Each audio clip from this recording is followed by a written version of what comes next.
मेरी मालकिन मेरे सामने खड़ी हुई थी और उनके चेहरे पर एक बड़ी सी मुस्कान थी। वो कहने लगी, अगर तुम चाहो तो ये सारी कीमती चीजें तुम्हारे पास भी हो सकती हैं। ये बात उन्होंने अपने सोने के हार दिखाकर मुझे कही थी। तो उसकी चमक से मेरी आंखें चमक उठीं।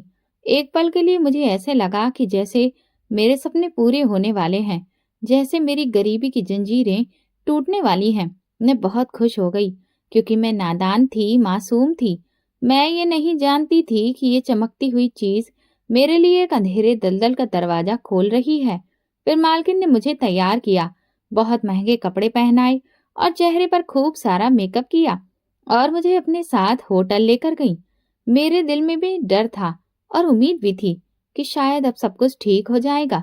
लेकिन मुझे क्या मालूम था कि ये एक मामूली सी रात नहीं है, बल्कि ये मेरी पूरी जिंदगी बदल देने वाली रात है। बस एक बिजनेस मीटिंग है और तुम्हें वहां पर कुछ सवालों के जवाब देने हैं, मैडम ने बड़े ही नरमी से कहा। मगर उनकी आंखों में एक अजीब सी चमक थी, जैसे वहां कोई ऐसा राज वो जानती हो जो मैं नहीं जानती थी। मुझे एक खास कमरे में भेज दिया गया। मैंने दरवाजा खोला और सामने जो इंसान बैठा था, उसकी नजरें मुझ पर जम गईं। कमरे की हर चीज बहुत ही कीमती और खूबसूरत लग रही थी और वो इंसान उसकी अमीरी की कहानी सुना रहा था। मगर कुछ ही देर में मेरी सांसें घुटने लगीं। मैंने खुद को बचाने की बहुत कोशिश की, मगर जब मैं वापस लौटी तो मैं गुड़िया नहीं थी जो होटल जाने से पहले थी। मैं एक बेजान लाश की तरह थी, जिसकी रूह जैसे कहीं खो चुकी हो। उसके बाद मैडम ने मेरे लिए दरवाजे बंद कर दिए और मैं सिर्फ एक कठपुतली बन चुकी थी। मुझे मजबूर किया जाने लगा। मेरी हर चीज, हर गुजारिश बेकार साबित हुई। मेरा हर आंसू बेकार हो गया। मैं जो एक रात का सौदा समझकर उस होटल में गई थी, अब वो मेरे लिए एक कभी भी ना खत्म होने वाला बड़ा सा जाल बन चुका था। इसी दौरान मेरी माँ ने एक दिन खुशी खुशी मुझे खबर सुनाई कि मेरी शादी तय हो चुकी है। ये सुनकर तो मेरी आंखें हैरत से फैल गईं। दिल में उम्मीद और डर की एक जंग छिड़ गई। क्या ये मेरी मुक्ति का रास्ता है? क्या मैं इस दलदल से निकल सकती हूँ? मैंने सोचा कि शायद ऐसा हो जाएगा, मगर हकीकत तो बहुत ज्यादा भयानक थी। ये मैं नहीं जानती थी। शादी से एक रात पहले मैडम का फोन आया, बस आज एक आखिरी बार और तुम्हें होटल जाना होगा। मैंने उन्हें इनकार करना चाहा, मगर मैडम ने वही ब्लैकमेलिंग वाला किस्सा दोहराया और फिर मैं मजबूर हो चुकी थी। जैसे मेरी जिंदगी के सारे रास्ते बंद हो चुके थे। मैं होटल पहुंची और कमरे में दाखिल हुई और जैसे ही मैंने सामने बैठे आदमी की शक्ल देखी, तो मैं तो पत्थर की तरह एक जगह पर जम गई। मेरे दिल की धड़कनें जैसे थम गईं, जिससे मेरे शरीर की जान ही निकल गई थी। हाथ ठंडे पड़ने लगे थे। दरवाजे के पास खड़ा वो आदमी कोई और नहीं था, बल्कि वो तो मेरा रात की बासी रोटी चाय के साथ देखकर मेरा दिल उचट हो चुका था। वही खुश्क और बासी रोटी, वही फीकी चाय जिसमें दूध कम और पानी ज्यादा होता था। मुझे बहुत तेज गुस्सा आया। माँ रोज यही करती थी। खुद तो सुबह सुबह कोठी चली जाती और वहां जाकर अच्छा नाश्ता कर लेती और हमें इस तरह से ये रूखा सूखा खाने के लिए छोड़ जाती थी। मेरा सब्र जवाब दे गया था। ये क्या मुसीबत है? कभी तो कुछ ढंग का नाश्ता बना दिया करें।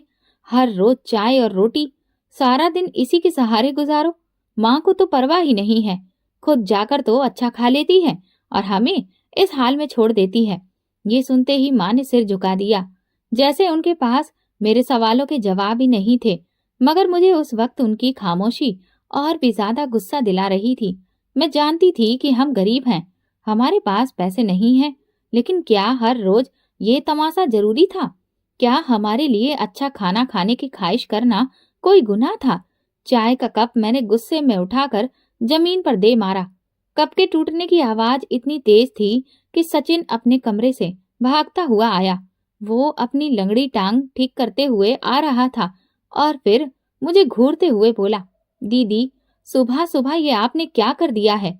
आपको शर्म नहीं आती है इस तरह से ये करते हुए? मैंने खूंखार नजरों से उसे देखा। अगर वो आम बच्चों की तरह होता, अगर वो भी काम काज कर सकता, तो हमारे हालात कुछ बेहतर हो सकते थे। मेरा नाम गुड़िया है और मैं हमेशा से अपनी जिंदगी से नाखुश रही हूँ। शायद इसमें मेरा कसूर नहीं, बल्कि हमारी किस्मत का है। मुझे हमेशा अपने रिश्तेदारों की बड़ी कोठियाँ, उनकी चमचमाती गाड़ियाँ, उनके नए कपड़े, ये सब देखकर बहुत जलन महसूस होती थी।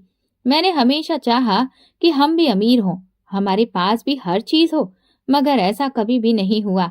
अगर मेरे पिता जिंदा होते तो शायद सब कुछ अच्छा होता, मगर वो 2 साल पहले एक हादसे में मर चुके थे। मजदूरी करते हुए वो एक जर्जर इमारत के नीचे दब गए थे और फिर वहीं खत्म हो गए थे। उस दिन के बाद से जैसे हमारे घर में खुशियों का आना बंद हो गया था। माँ जो कभी घर से बाहर नहीं निकलती थी, अब वो लोगों के घरों में काम करने के लिए मजबूर हो चुकी थी। शाम होने को थी और माँ बगैर चाय पिए ही काम पर जा चुकी थी। सचिन भी अपने कमरे से बाहर नहीं आया था। मुझे भी तेज भूख लग रही थी, लेकिन नाश्ते में जो रोटी थी वो अब ठंडी हो चुकी थी और बेकार लग रही थी। मैंने उसे देखकर अपना मुंह बनाया और कहा, मैं ये नहीं खाऊंगी, मुझे ये बिल्कुल भी अच्छी नहीं लग रही। मैंने अपने अलमारी में रखे हुए कुछ पैसे निकाले जो मैंने कुछ दिन पहले छुपाकर रखे थे, और फिर चुपके से दरवाजा खोला और बाहर निकल गई। गली में सब तरफ सन्नाटा पसरा था। बस कुछ बच्चे ही खेल रहे थे, मगर ज्यादातर लोग अपने घरों में जा चुके थे। मैं जब घर लौटी तो देखा कि सचिन घर में नहीं था। मुझे लगा कि वो कहीं गया होगा, लेकिन जब काफी देर हो गई तो मैंने मोहल्ले के बच्चों से उसे बुलाकर लाने के लिए कहा। बच्चे मोहल्ले के हर कोने में गए, पास के पार्क में देखा, मैदान में ढूंढा, मगर सचिन कहीं भी नहीं था। जब रात के 10 बज गए और माँ घर वापस आई तो उसने जैसे ही सचिन को पुकारा, मैंने डरते डरते बता दिया कि वो सुबह से घर नहीं लौटा है। मैंने खिड़की से देखा, वो हर राहगीर से सचिन के बारे में पूछ रही थी और सड़कों पर पागलों की तरह भटक रही थी। रात को 1 बजे जब वो खाली हाथ लौटी तो उनकी आंखों में आंसू भरे पड़े थे। जमीन पर बैठकर वो अपना सर थामकर रोने लगी। जो इंसान अपने हालातों पर सुकून नहीं करता, भगवान उसे एक दिन सब कुछ भी दे दे, फिर भी वो सुकून के लिए मारा मारा फिरता रहता है। मैं बिना कोई हरकत किए चुपचाप खड़ी रह गई थी। मेरे दिल में एक अनजाना सा डर बैठ गया था। मुझे लगा कि सचिन के साथ कुछ बुरा हुआ है, और अगर ऐसा था तो इस सब की जिम्मेदार मैं थी। रात का साया गहरा होता जा रहा था, मगर मेरी आंखों से नींद को कोसों दूर थी। माँ सदमे की हालत में बिस्तर पर बैठी हुई थी, मगर मैं जानती थी कि वो सो नहीं रही थी। उनकी बेचैन सांसें, उनके होठों से निकलती हुई सिसकियां और आंखों में छुपी हुई बेबसी, हर चीज चीख चीख कर कह रही थी कि वो अंदर से टूट चुकी हैं। मेरी नजरें भी छत पर जमी हुई थीं, मगर दिमाग में सिर्फ सचिन का चेहरा घूम रहा था।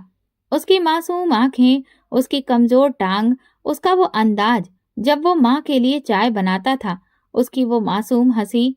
मैं कहना, दीदी आप हमेशा इतना गुस्से में क्यों रहती हैं? मुझे तो ये लगा जैसे किसी ने मेरा दिल मुट्ठी में जकड़ लिया हो। मेरी अपनी कही हुई बातें अब मेरे कानों में लगातार गूंज रही थीं। भगवान ने एक भाई दिया, वो भी लंगड़ा। मेरी सांसें बहुत तेज चलने लगी थीं। क्या सचिन को मेरी ही बद्दुआ लग गई? मैं तो उसे दुत्कारा भी नहीं था। मैं बिस्तर से उठी और दबे कदमों से माँ के पास जाकर बैठ गई। मैंने उनका चेहरा देखा, वो बीमार पड़ी थीं। मैंने कांपते हाथों से उनका हाथ पकड़ा और पहली बार मुझे ऐसा लगा कि जैसे वो बूढ़ी होने लगी हैं। पिताजी की मौत के बाद तो ऐसा लगा कि वो और 10 साल बड़ी हो गई थीं, और आज सचिन के लापता होने के बाद वो शायद और 10 साल उम्र में बड़ी हो गई थीं। भगवान करे कि सचिन सही सलामत हो। मैंने जिंदगी में पहली बार सच्चे दिल से ऊपर वाले से दुआ मांगी थी। सुबह होते ही माँ ने मोहल्ले के सभी लोगों को जमा कर लिया। वो हर दरवाजे दरवाजे जाकर सचिन के लिए पूछ रही थी, मगर किसी को कुछ भी मालूम नहीं था। मुझे लगता है कि अब हमें पुलिस के पास जाना चाहिए, माँ ने एक आखिरी उम्मीद के तौर पर मुझसे कहा। फिर हम पुलिस स्टेशन की तरफ निकल गए। पुलिस स्टेशन का रास्ता पूरा बदबू से भरा पड़ा था। ऐसा लग रहा था कि जैसे कई दिनों से वहां पर सफाई ही नहीं हुई हो। एक सिपाही ने हमें बाहर ही रुकने का इशारा किया और फिर वो कुर्सी पर बैठते हुए बड़ी ही बेरुखी से बोला, हाँ बताओ, क्या मामला है? माँ ने कांपती हुई आवाज में सचिन के बारे में बताया। सिपाही ने कुछ सवाल बड़ी ही बेरुखी से पूछे और फिर रजिस्टर में कुछ लिखकर वो कहने लगा, ठीक है, हम देखेंगे, अगर कहीं से कोई जानकारी मिलती है तो बता देंगे। लेकिन आपको तो पता है ना, बड़े शहरों में रोज दर्जनों बच्चे गायब हो जाते हैं और फिर अक्सर ऐसा होता है कि वो इधर उधर घूम फिर के खुद ही वापस आ जाते हैं। माँ ने तुरंत कहा, मगर मेरा बेटा तो ऐसा नहीं है, वो भला कहाँ जा सकता है? माँ की आवाज में बेबसी थी। सिपाही ने बड़े ही थके हुए लहजे में कहा, हो सकता है कि किसी ने उसे अगवा कर लिया हो, या फिर ये भी हो सकता है कि वो खुद ही कहीं निकल गया हो। ज्यादातर गुमशुदा बच्चे या तो किसी गिरोह के हत्थे चढ़ जाते हैं या फिर वो किसी हादसे का शिकार हो जाते हैं। मैंने माँ की तरफ देखा, वो रो रही थी। मेरा दिल चाहा कि मैं उस सिपाही का गिरेबान पकड़कर कहूं कि ये सब मेरी वजह से हुआ है, सचिन मेरी वजह से घर से गया है, लेकिन मैं कुछ भी नहीं कह सकी। मैंने माँ को सहारा दिया। फिर हम पुलिस स्टेशन से बाहर आ गए। रात को माँ की हालत और भी ज्यादा बिगड़ गई। उनका पूरा शरीर बुखार से तप रहा था और वो बार बार सचिन का नाम ले रही थी।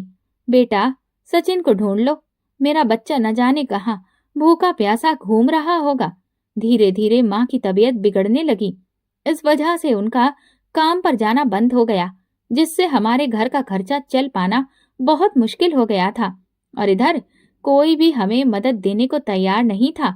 माँ बोली, बेटी, हमारे घर के हालात तो देखो, अब हम बहुत मुश्किल में हैं। जब मुझे कोई भी रास्ता नहीं सूझा तो हर तरफ से मायूस होकर मैं माँ की एक जानने वाली के पास गई, जो कोठी में काम करती थी। मैंने रोकर उससे कहा, आंटी, मुझे आप किसी काम पर ले चलिए, मेरी माँ बीमार है, सचिन भी लापता है, घर में खाने को कुछ भी नहीं है, मैं काम करना चाहती हूँ। उन्होंने मुझे ऊपर से नीचे तक ध्यान से देखा, फिर हमदर्दी से बोली, तुमने पहले कभी नौकरी नहीं की है ना? मैंने अपना सिर हिला दिया। वो बोली, ठीक है, मैं तुम्हें एक अच्छी जगह काम पर लगवा दूंगी, लेकिन देखो, वहां के तौर तरीके तुम्हें समझने पड़ेंगे। बड़ी कोठी है, बड़े लोग आते हैं, वहां तुम्हें काम भी बहुत कायदे से करना होगा और मालकिन की सारी बातें भी माननी होंगी। मैं तुम्हारी मदद करूंगी, तुम्हें अब फिक्र करने की और काम की कोई भी जरूरत नहीं है, बस वहां के सारे नियम कानून पर अमल करना होगा। मैंने सर हिलाया। फिर वो मुझे एक मालकिन के पास ले गई। उसकी मालकिन का अंदाज इतना नरम था कि मुझे लगा जैसे मुझे कोई सहारा मिल गया हो। मैं जल्दी जल्दी वहां काम सीख लिया। यहाँ पर बस मेहमानों की खातिरदारी करनी होती थी, उनके लिए चाय पानी रखना और मालकिन की मदद करना होता था। लेकिन मुझे ये काम अच्छा लगने लगा था।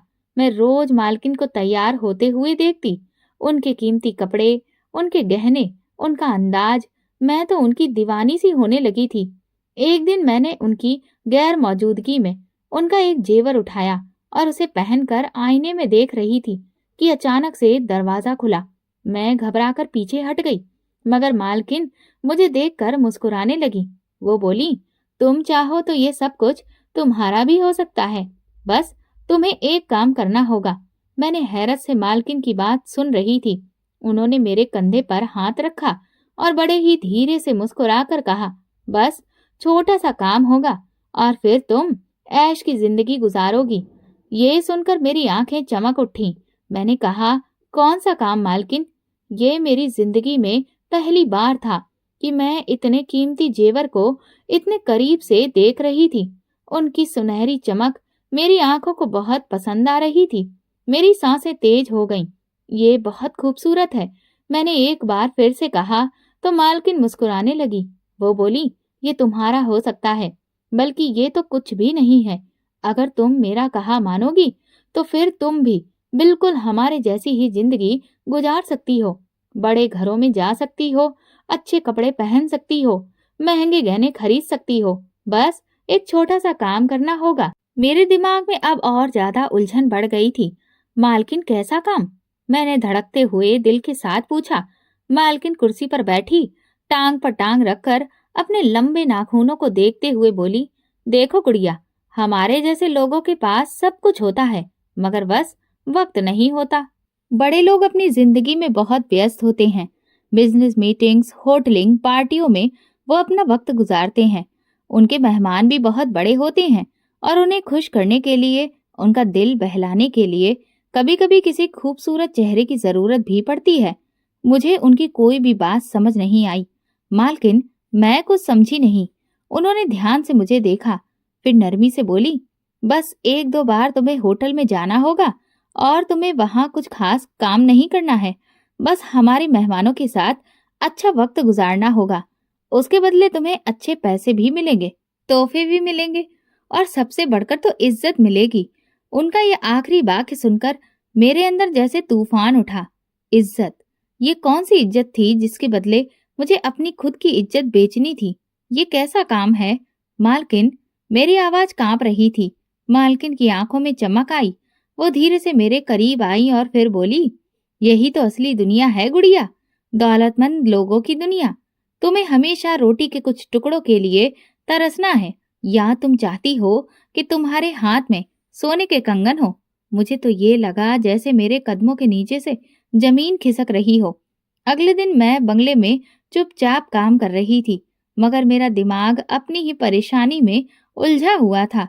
मालकिन ने रात को मेरे हाथ में कुछ पैसे रखे थे और कहा था कि ये तो सिर्फ शुरुआत है। अगर तुम तैयार हो तो कल शाम मेरे साथ होटल चलो, तुम्हारी जिंदगी पूरी तरह से बदल जाएगी। क्या सच में? मेरे हाथ में अब कुछ 1,000 रुपए थे, जो शायद माँ की दवाई और कुछ दिन के खाने के लिए काफी थे। सचिन लापता था और मेरी माँ बीमार थी और इधर मैं जिंदगी की मुश्किल में फंसी हुई थी। मैंने सोचा कि आखिर इसमें नुकसान क्या है, मैं सिर्फ होटल जाकर मालकिन की किसी मेहमान से बात ही तो करूंगी। अगर मुझे अच्छा नहीं लगा तो फिर मैं वहां से वापस आ जाऊंगी। यही सोचकर मैंने खुद को निश्चिंत कर दिया। मैं तो सिर्फ माँ और सचिन के लिए ये सब कर रही हूँ। मैंने खुद को तसल्ली दी, लेकिन मेरे दिल के किसी कोने में एक आवाज अभी भी मुझे सतर्क कर रही थी। शाम के वक्त मालकिन ने मुझे तैयार होने के लिए कहा। मैंने बंगले के ड्रेसिंग रूम में जाकर खुद को आईने में देखा। मेरे सामने गुड़िया खड़ी थी, मगर आज वो कुछ अलग लग रही थी। ऐसा लग रहा था कि जैसे गरीबों का दाग धुल गया था, जैसे मैं भी किसी अमीर परिवार की लड़की हूँ। ये कपड़े पहन लो। मालकिन ने एक बहुत ही महंगा चमचमाता हुआ ड्रेस मेरी तरफ बढ़ाया। मैंने वो ड्रेस हाथ में लिया। वो बहुत ही मुलायम और खूबसूरत था, मगर मेरे दिल में एक अजीब सा बोझ बढ़ता जा रहा था। चलो जल्दी करो, वक्त हो गया है, मालकिन ने कहा और मैंने धीरे से ड्रेस पहना। फिर से खुद को आईने में एक बार देखा। क्या ये मैं ही हूँ या फिर कोई और है? मुझे तो यकीन ही नहीं हो रहा था। गाड़ी में बैठते वक्त मेरे हाथ पसीने से भीग रहे थे। रिलैक्स हो जाओ गुड़िया, मालकिन ने मेरे हाथ थपथपाए। ये सब तुम्हारी भलाई के लिए है। मैं खामोश रही। गाड़ी शहर के एक मशहूर होटल के सामने जाकर रुकी। दरवाजे पर खड़े गार्ड ने झुककर सलाम किया, जैसे हम कोई खास मेहमान हो। होटल की वो बिल्डिंग बहुत ऊंचाई तक गई थी और पूरी तरह से रोशनी में नहाई हुई थी। मैंने जिंदगी में कभी इतनी चमक धमक नहीं देखी थी। इतनी महंगी गाड़ियां, महंगे ड्रेस पहने हुए लोग, कीमती परफ्यूम की खुशबू, सब कुछ किसी सपने के जैसा था। हम होटल के अंदर दाखिल हुए। मैंने नजरें झुका ली, मगर मेरे कानों में मालकिन की आवाज गूंज रही थी। बस थोड़ी हिम्मत करो गुड़िया, यहाँ आकर सब लड़कियां डर जाती हैं, मगर जो एक बार कदम रख लेती हैं, वो कभी भी पीछे नहीं हटती। मेरे कदम लड़खड़ा रहे थे, मगर मैं फिर भी आगे बढ़ रही थी। हम लिफ्ट से उस खास फ्लोर पर पहुंचे। यहाँ बड़े लोग आते हैं, बहुत खास मेहमान, मालकिन ने धीरे से कहा। इस फ्लोर पर होटल का एक महंगा स्वीट था, जहाँ एक अरबी शेख बैठा था। उसके साथ कुछ और अमीर मर्द भी थे, जो कीमती घड़ियां और सूट पहने हुए थे।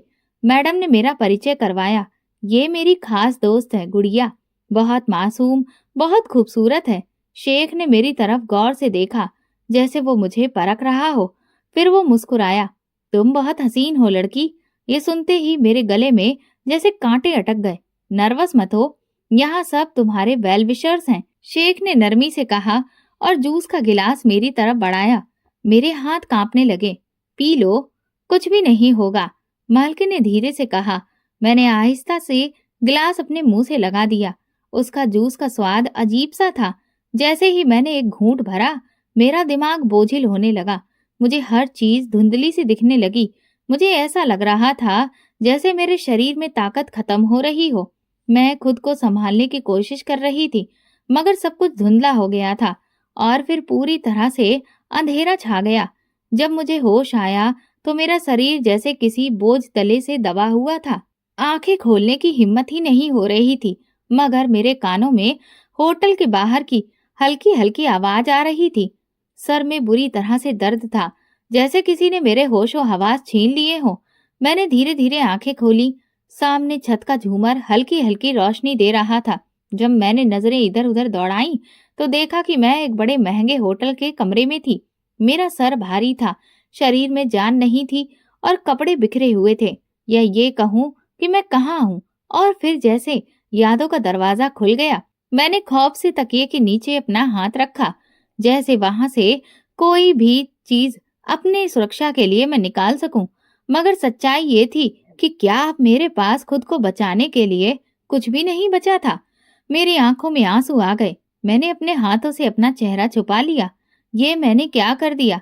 दिल कर रहा था कि मैं चीखने लगूं, मगर मेरी आवाज जैसे मेरे गले में ही दब गई थी। दरवाजा धीरे से खुला। मैंने घबरा कर देखा। मालकिन अंदर दाखिल हो रही थी। वो बहुत ही आराम और सुकून के साथ चल रही थी, जैसे कुछ हुआ ही नहीं हो। उनके हाथ में एक सफेद लिफाफा था, जो यकीनन पैसों से भरा हुआ था। तुमने बहुत अच्छा काम किया है गुड़िया, वो मुस्कुराते हुए बोली। ये तुम्हारा इनाम है। मुझे लगा जैसे किसी ने मेरे चेहरे पर तमाचा मारा हो। मैंने कांपते हाथों से चादर खुद पर लपेटी और बेयकीनी से उन्हें देखा। मालकिन, आपने मुझे धोखा दिया है। मेरी आवाज रुंधी हुई थी। मालकिन ने कहा, क्या? जैसे मैंने कोई बहुत बड़ी बेवकूफी की बात कर दी हो। धोखा? नहीं गुड़िया, तुमने अपनी किस्मत बदलने का पहला कदम उठाया है। किस्मत? मैंने बेयकीनी से उनकी तरफ देखा। हाँ, किस्मत। वो आगे बढ़ी, लिफाफा मेरे सामने किया और बोली, ये पैसे तुम्हारे हैं। कल तक तुम्हें कुछ पता नहीं था, मगर आज तुम्हारे पास सब कुछ है। ये दुनिया अमीरों की दुनिया है और तुम इसका हिस्सा बन चुकी हो। मैंने हाथों से लिफाफा पकड़ा, फिर उसे खोला और अंदर झांका। उसमें हजारों के नोट थे, वो रकम जो मैंने कभी सपने में भी नहीं देखी थी। एक पल को मेरे दिल में ख्याल आया कि ये पैसे माँ की दवा के काम आ सकते हैं, सचिन के लिए कुछ किया जा सकता है। मगर फिर सच्चाई मेरे मन में बिजली की तरह कौंधी। ये पैसे मेरी इज्जत की कीमत है। मेरी सांसें तेज हो गईं। मेरे हाथ कांपते हुए गुस्से और बेबसी से मैंने फिर लिफाफा उठाया और जोर से जमीन पर दे मारा। मुझे घर जाना है, मैंने सख्त लहजे में कहा। मालकिन ने अपने कंधे उचकाए, जैसे कोई खास बात नहीं हुई हो। ठीक है, मगर याद रखो, हमारे पास तुम्हारी वीडियोस हैं। अगर तुमने अपनी जुबान खोली तो तुम्हें पूरी दुनिया के सामने बदनाम कर देंगे। ये सुनकर मेरे पैरों तले से जमीन निकल गई। कौन सी वीडियो? मैंने हकलाते हुए पूछा। मालकिन ने एक मक्कारी वाली मुस्कुराहट के साथ अपना फोन निकाला और स्क्रीन पर कुछ दिखाया।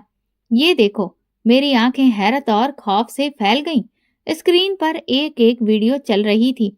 मैं उस होटल के कमरे में बेहोश थी और वो शख्स जो मेरी दुनिया उजाड़ चुका था। ये सब आपने किया है? ये सब आपने मेरे साथ क्यों किया? मेरी आवाज कांप रही थी। बिल्कुल, मैंने ही किया है, मालकिन ने बड़ी ही बेफिक्री से कहा। ये हमारा काम है गुड़िया। हम अपनी लड़कियों को यूं ही जाने नहीं देते। तुम अगर चाहो तो और भी ज्यादा पैसे कमा सकती हो, वरना हम ये वीडियो आम कर देंगे। मेरे शरीर में झुंझुनी सी दौड़ गई। अगर ये वीडियो मेरी माँ ने देख ली, अगर सचिन जिंदा हुआ और उसने देख लिया, अगर मोहल्ले वालों को पता चल गया। ये सोचते ही मेरे जहन में खौफ की घंटियां बजने लगी थीं।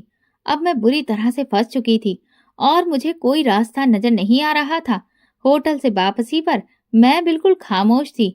गाड़ी के अंदर मुझे घुटन हो रही थी, मगर मेरे अंदर तूफान उठा था। मेरी आंखें बार बार खिड़की के बाहर अंधेरे को देख रही थी, जैसे वहां से कोई रास्ता निकल आएगा, जैसे वहां रोशनी की कोई किरण हो। मगर सच्चाई ये थी कि मैं अंधेरे के सबसे गहरे हिस्से में गिर चुकी थी।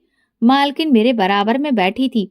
उनके चेहरे पर वही सुकून वाली मुस्कुराहट थी, जैसे उन्हें किसी भी चीज की कोई परवाह ही नहीं हो। जैसे मेरा दुख, मेरी तकलीफ, मेरे आंसू सब कुछ बेमानी थे। ये सब क्या था? मैंने खुद को क्यों नहीं बचाया? मैंने माँ और सचिन के लिए काम करने का फैसला किया था, मगर मैं खुद को इस दलदल में फंसा चुकी थी। मेरी आंखें जलने लगीं, मगर मैंने उन्हें बंद कर लिया। अब यहाँ से निकलने का कोई रास्ता नहीं था। मेरे अंदर एक आवाज धीरे से बोल रही थी। गाड़ी जैसे ही बंगले के दरवाजे पर रुकी, मैंने एक पल गंवाए बिना दरवाजा खोला और तकरीबन दौड़ती हुई अंदर चली गई। मुझे ऐसा लग रहा था जैसे मेरे ऊपर किसी ने कीचड़ फेंक दिया हो, जैसे मेरे पूरे वजूद से बदबू आ रही हो। मैं सीधे बाथरूम में गई, नल खोला और तेज धार पानी अपने चेहरे पर डालने लगी। मैंने अपने बाजुओं को जोर जोर से रगड़ा, अपने चेहरे पर पानी के छींटे मारे, मगर जो एहसास और बेबसी मेरे अंदर जड़ पकड़ चुका था, उसका क्या होगा? ये मैल सिर्फ पानी से नहीं धुल जाएगा। गुड़िया, मेरे दिमाग में मालकिन की आवाज गूंजी। मैं डरी हुई नजरों से खुद को आईने में देखने लगी। ये मैं हूँ, ये वाकई में मैं हूँ। मेरे बाल भी चेहरे पर चिपक चुके थे, आंखें सूजी हुई थीं और चेहरे पर खौफ का एक ऐसा नक्शा था जो शायद कभी मिट नहीं सकता था। मेरे गले में कुछ फंसा था। मैं चाहती थी कि मैं चीखने लगूं, मगर आवाज ही नहीं निकल रही थी। मुझे अपनी माँ का चेहरा याद आया, सचिन की मासूम मुस्कुराहट और मेरे पिता की तस्वीर जो घर की दीवार पर लगी थी। क्या मैं वाकई इस दिन के लिए पैदा हुई थी? क्या मैं हमेशा इसी तरह की जिंदगी जीना चाहती थी? अगली सुबह जब मैंने बिस्तर पर आंखें खोली तो मेरा पूरा शरीर दर्द से टूट रहा था। ऐसा लग रहा था जैसे किसी ने मुझे कुचल कर रख दिया हो, जैसे मेरे शरीर से जान ही निकल चुकी हो। मगर मैं ज्यादा देर बिस्तर पर नहीं रह सकती थी। मुझे अपनी माँ की फिक्र होने लग गई। मैंने जल्दी से कपड़े बदले और सीधा घर की तरफ भागी। घर पहुंचते ही मैंने अपनी माँ को बेसुध पाया। वो बिस्तर पर पड़ी हुई थी, उनका शरीर तप रहा था और उनकी सांसें भी उखड़ी हुई थीं। माँ, मैंने घबराकर उनके पास बैठ गई, उनका हाथ थामा, उनकी हथेली हाथों में ली। उनकी नाड़ी चल रही थी, मगर उंगलियां ठंडी पड़ी थीं। उन्होंने धीरे से आंखें खोली और वो बड़ी परेशानी भरे लहजे में बोली, बेटा, सचिन का कुछ पता चला? ये सुनकर मेरी आंखों में आंसू आ गए। नहीं माँ, मगर मैं उसे ढूंढ रही हूँ। माँ ने मेरे हाथ मजबूती से पकड़ लिए। गुड़िया, न जाने वो कहाँ अकेला भूखा घूम रहा होगा, कहीं बैठा रोता होगा। सचिन को ढूंढो बेटा। मुझे लगा जैसे मेरे दिल पर कोई भारी पत्थर रख दिया गया हो। माँ, आपकी दवाई कहाँ है? आपने ली? माँ ने धीरे से इनकार में सिर हिलाया। मेरा दिल डूबने लगा। मैं माँ को छोड़कर फौरन बाहर निकली, मोहल्ले के एक मेडिकल स्टोर पर गई और वहां से दवा खरीदी। कितने पैसे हुए हैं? मैंने कांपते हाथों से पूछा। दुकानदार ने मुझे अजीब नजरों से देखा, जैसे वो मुझे पहचानने की कोशिश कर रहा हो। मैंने जल्दी से उसे पैसे दिए और दवा लेकर घर वापस आ गई। ये दवा ले लो माँ, प्लीज। माँ ने एक नजर मेरी तरफ देखा। गुड़िया, तुम ठीक तो हो ना? तुम्हारा चेहरा उतरा हुआ क्यों है? मेरे हाथों की पकड़ दवा की बोतल पर अचानक से सख्त हो गई। मैं ठीक हूँ माँ, आप बस दवा ले लीजिए। जब मैं अगली सुबह वापस बंगले पर पहुंची तो मैडम मेरा पहले से इंतजार कर रही थी।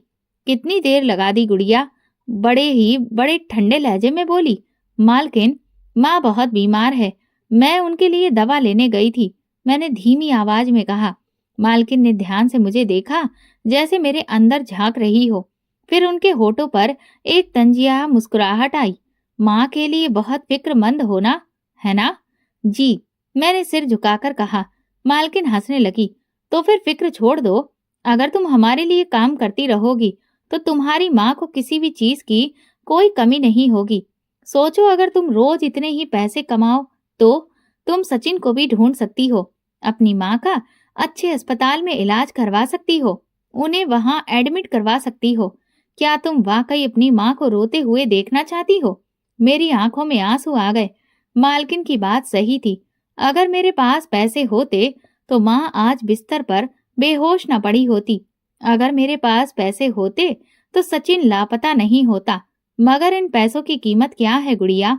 मेरे अंदर एक मासूम आवाज धीरे से बोल रही थी। क्या तुम अपनी माँ के इलाज के लिए अपनी इज्जत का सौदा करोगी? मैडम ने मुझे घूरते हुए कहा। सोच लो गुड़िया, जिंदगी ऐसे नहीं चलती। ये दुनिया जालिम है। अगर जीना है तो खेल के नियम समझने होंगे। मैंने एक पल को उनकी तरफ देखा, फिर नजरें झुका दी। बस, कल रात एक और मीटिंग है, तुम्हें जाना होगा। मालकिन ने जैसे फैसला सुना दिया था। रात के वक्त मैं अपने बिस्तर पर लेटी थी, मगर नींद मेरी आंखों से कोसों दूर थी। मैंने छत की तरफ देख रही थी, अंधेरे में घूरते हुए खुद से ही सवाल करती रही, क्या सच में मेरे पास अब कोई रास्ता नहीं है? क्या सच में मैं इस दलदल से बाहर नहीं निकल सकती? मेरी आंखों में आंसू आ गए। क्या सचिन यहाँ होता तो वो मेरा हाथ थाम लेता, मुझे बताता कि सब कुछ ठीक हो जाएगा। मगर सचिन कहीं नहीं था और मैं अंधेरे में डूब चुकी थी। क्या सच में मेरी जिंदगी का अब यही रास्ता था? क्या वाकई मुझे इस गंदगी में अब पड़ना ही होगा?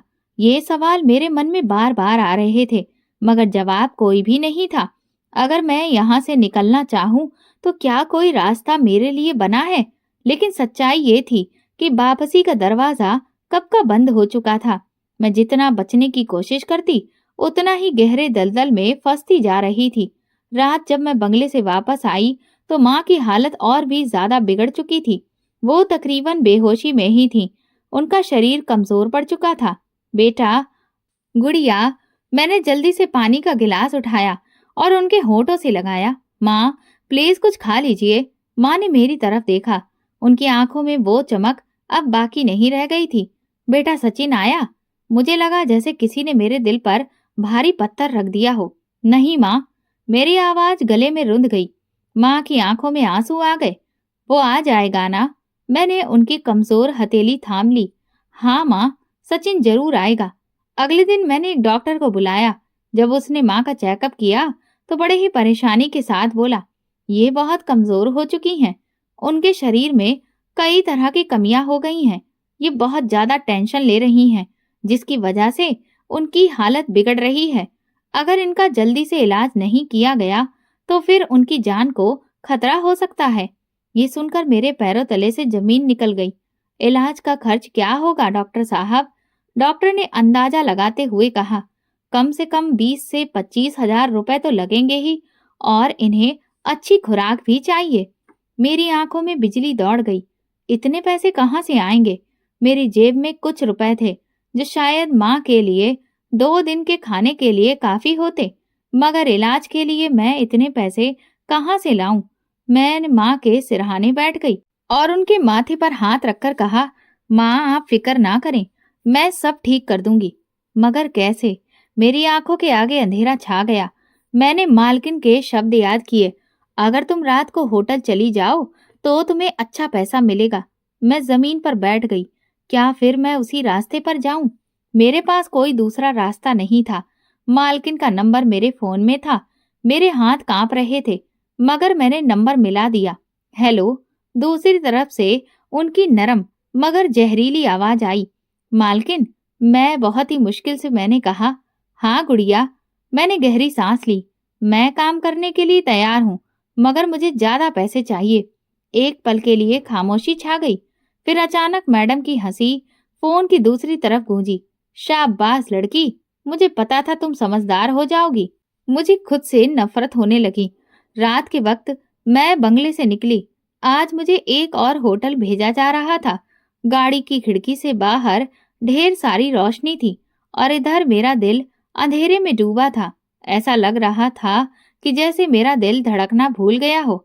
मालकिन हर बार मेरे सामने नए नए लोग ला रही थी और हर बार मुझे ब्लैकमेल करती कि अगर मैंने उनकी बात नहीं मानी तो फिर मेरी वीडियो वो सबको भेज देगी। तो मैं पीछे नहीं हट सकती थी।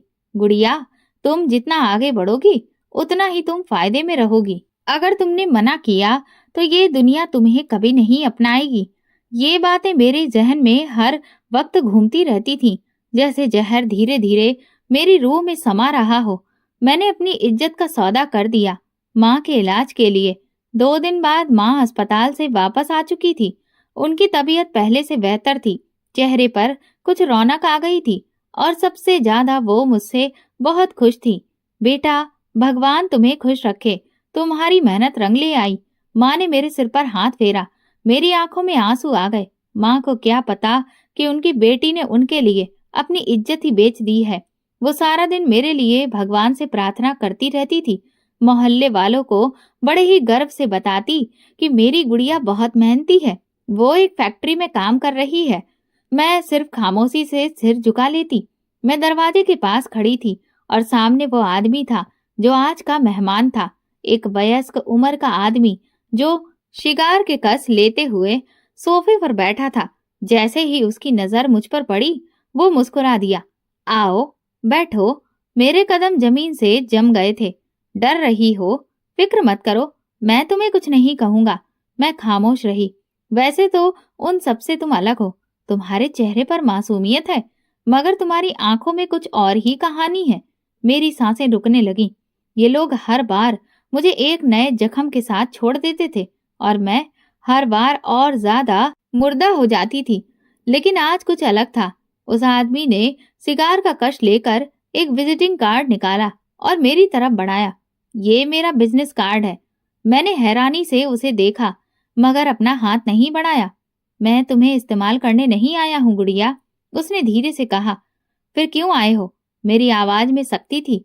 क्योंकि मैं तुम्हारी मदद करना चाहता हूँ। मुझे लगा जैसे मैंने गलत सुना हो।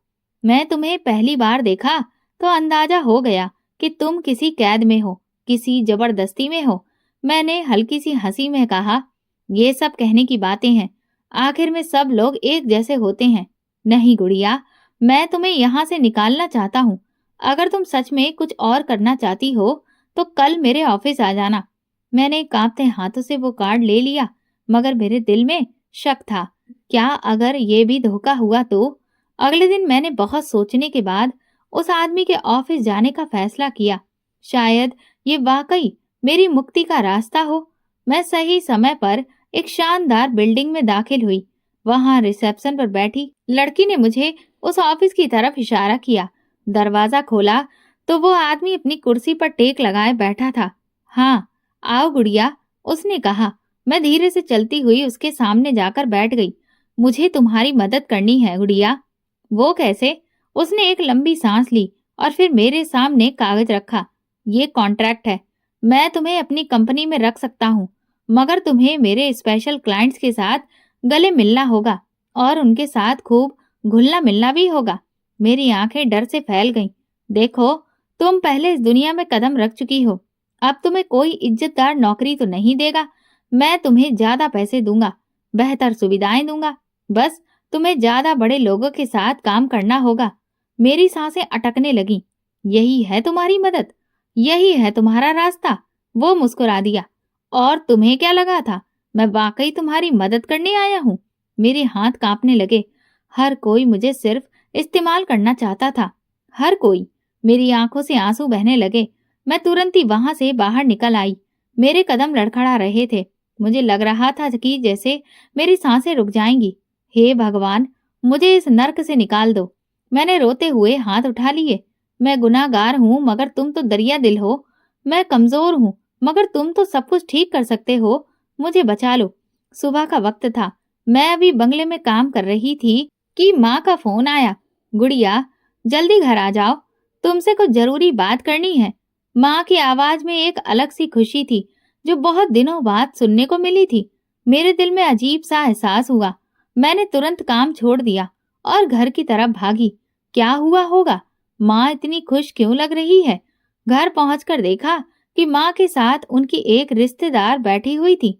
माँ ने मेरी तरफ देखा और खुशी से खिल उठी। बेटा, बधाई हो, तुम्हारे लिए एक अच्छा रिश्ता आया है। माँ ने खुशी खुशी कहा। मेरा दिल जोर से धड़कने लगा। रिश्ता? किसका? एक इज्जतदार घराना है। लड़का मीडिया में काम करता है, बहुत अच्छा कमाता है, शरीफ परिवार से है। मुझे तो ऐसा लगा जैसे किसी ने मेरे पैरों तले से जमीन खींच ली हो। माँ, मैं इस काबिल नहीं हूँ। मेरी आवाज लड़खड़ा रही थी। माँ ने मेरा हाथ थाम लिया। बेटा, ये भगवान की मेहरबानी है। शायद यही तेरे लिए इस गरीबी से छुटकारा पाने का रास्ता हो। मेरी आंखों में आंसू आ गए। मैं माँ को सच नहीं बता सकती थी। क्या ये रिश्ता मेरे अतीत को जानकर भी मुझे कबूल करेगा? देखते ही देखते शादी की तारीख तय हो गई। मेरी सारी जिंदगी जैसे एक उलझन में फंस चुकी थी। मैं खुश भी थी, लेकिन मैं डरी हुई भी थी। अगर मेरा अतीत सामने आ गया तो, अगर मेरे होने वाले पति ने सब कुछ जान लिया तो। माँ को यकीन था कि मैं एक चरित्रवान लड़की हूँ और मैं उस यकीन को तोड़ नहीं सकती थी। शायद भगवान ने मुझे एक दूसरा मौका दिया है। मैंने दिल ही दिल में प्रार्थना की। मेरी शादी से एक दिन पहले मालकिन ने मुझे अपने पास बुलाया। मालकिन, मैं आज काम पर नहीं आ सकती, कल मेरी शादी है, मैंने डरते डरते कहा। मालकिन ने गहरी नजरों से मेरी तरफ देखा, फिर एक जहरीली मुस्कुराहट के साथ बोली, अरे वाह, बधाई हो गुड़िया। मैंने नजरें झुका ली। लेकिन शादी से पहले बस आज एक आखिरी बार तुम्हें होटल जाना होगा। मेरा दिल धड़कने लगा था। मैं अब और ये सब नहीं कर सकती थी। मालकिन ने कहा, ये तुम्हारे हाथ में नहीं है मेरी जान। तुम भूल गई हो कि हमारे पास तुम्हारी वीडियोस हैं। अगर तुमने इनकार किया तो तुम्हारी इज्जत की अर्थी निकाल दी जाएगी। मुझे लगा जैसे मेरे पैरों तले से जमीन निकल गई है। ये मेरा आखिरी दिन है, इसके बाद मैं कभी वापस नहीं आऊंगी। मैंने खुद से वादा किया। होटल के शानदार कमरे में दाखिल होते ही मुझे एक अजीब सा एहसास हुआ। सामने कुर्सी पर कोई बैठा था और जैसे ही मेरी नजरें उठी, मेरी दुनिया हिल गई। ये तो मेरा होने वाला पति था। मेरी आंखें डर से फैल गईं। दिल की धड़कन सीने से बाहर आने के लिए थी। वो कुर्सी पर बैठा था, सफेद शर्ट के साथ काले रंग का कोट पहने हुए। आंखों में हैरत और गुस्सा था। मुझे चक्कर आने लगे। तुम? उसकी आवाज बिल्कुल कटीली सी बर्फ की तरह ठंडी थी। मेरी जुबान जैसे चल ही नहीं रही थी। ऐसा लगा कि जैसे मेरी जुबान को लकवा मार गया हो। अचानक एक जोरदार धमाके से दरवाजा खुला और पुलिस अंदर आ गई। हाथ ऊपर कर लो, सब अपनी जगह पर खड़े रहो। पुलिस अफसर की आवाज तेज गूंजी। मालकिन का चेहरा उतर गया। उनके होंठ कांप रहे थे। ये सब क्या हो रहा है? उसने घबराई हुई आवाज में पूछा, मगर पुलिस ने उसे मौका ही नहीं दिया। हमें खबर मिली थी कि यहाँ मासूम लड़कियों को धोखा देकर धंधे में धकेला जा रहा है।